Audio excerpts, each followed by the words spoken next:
Окуу адам баласына Кудайдын берген жакшылыктарынын бири. Элде көпчүлүгү байма-бай кайталанган бир сөз бар. Ал Курандын эң биринчи буйругу окуу. Жандуу жансыз дебей бардык нерсе өзүнчө бир китептин тутумун түзөт. Ар бири өзүнчө китеп болгон жандуу жансыздарга толуп турган бул аалам бул руханий китепкана.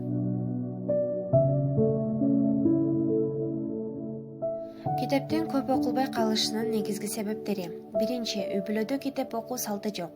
Ата-эне балдарынан китеп окууну талап кылат, бирок өздөрү окубайт.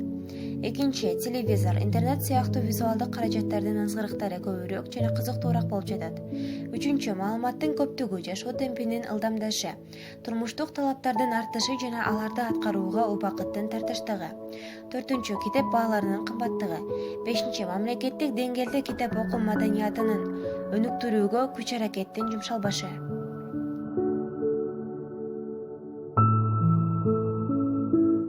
Улутту жок кыла турган 3 нерсе бар. Алар ошол улуттун аялдарын бузуу, билим берүү системасын төмөндөтүү, элге үлгү боло турган аалымдардын интеллигенциянын ортосунда бузукулук иштерди жүргүзүп, чыр-чадак чыгаруу.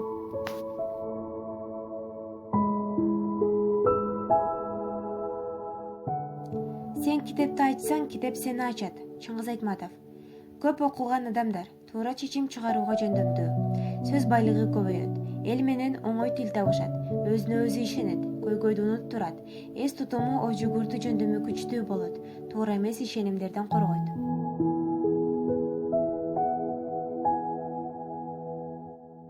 Окуунун мааниси канчалык? Окуган адам билет, билген адам ой жүгүртөт, ой жүгүрткөн адам түшүнөт, түшүнгөн адам ой жүгүртүп маселе чечкенге жарайт. Китеп окууну сүйбөсөк, китеп окуу деп аталган жакшы адатты калыптандыра албайбыз. Ошондуктан окууну китепти сүйүү менен баштаганыбыз эң туура болот. Адамзаттын өнүгүүсү окууга байланыштуу. Жер жүзүндө тарыхты аныктаган адамдар көп окуган, аң сезими терең жана пикирди жаратып, аны иш жүзүнө ашырган адамдар болгон.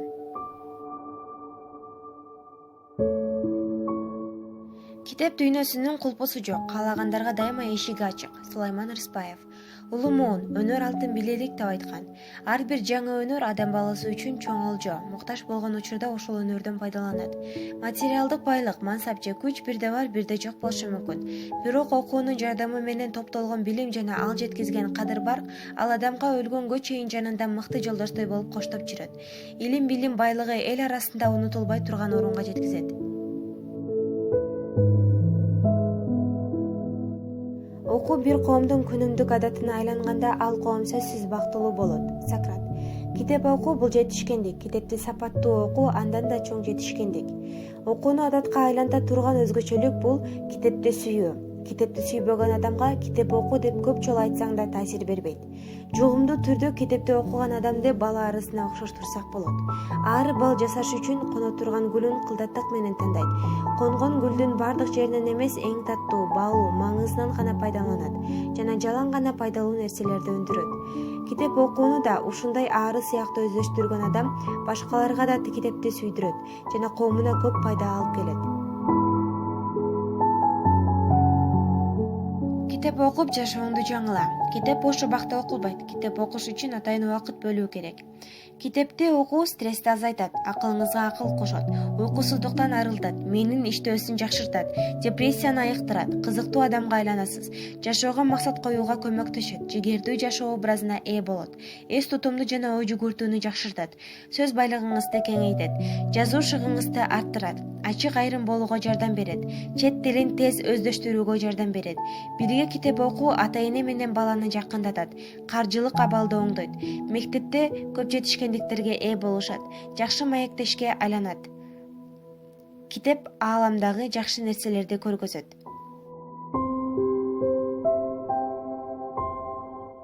Китеп адамдын эң жакын досу. Биз аларды текчеге чаң басып кеткенге чейин эстен чыгарып унутуп койсок да, алар ошол жерде үмүтүн үзбөй күтүп тура беришет.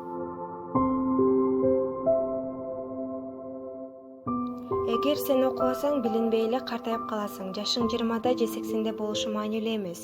Ал эми сен окусаң, дайым жаш жана алдыга умтулган бойдон каласың. Американын жогорку сотунун мүчөсү Оливер Вендell Холмс 90 жашында өз каалоосу менен ардактуу эс алууга чыгат.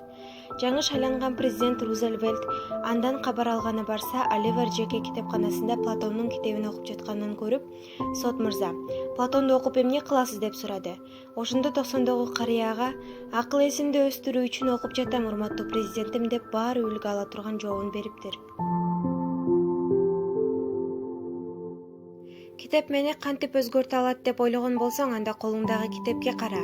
Ал дагы бир убакта жыгач болгон. Сөз соңунда Нобель сыйлыгынын лауреаты, түрк жазуучусу Орхан Памуктун китеп жөнүндөгү мына бул сөзүн эсиңиздерге сала кетейин. Китеп окуу бул күзгүгө карагандай эле. Ким күзгүнүн сырын окуй алса, ажайып дүйнөгө өтөт.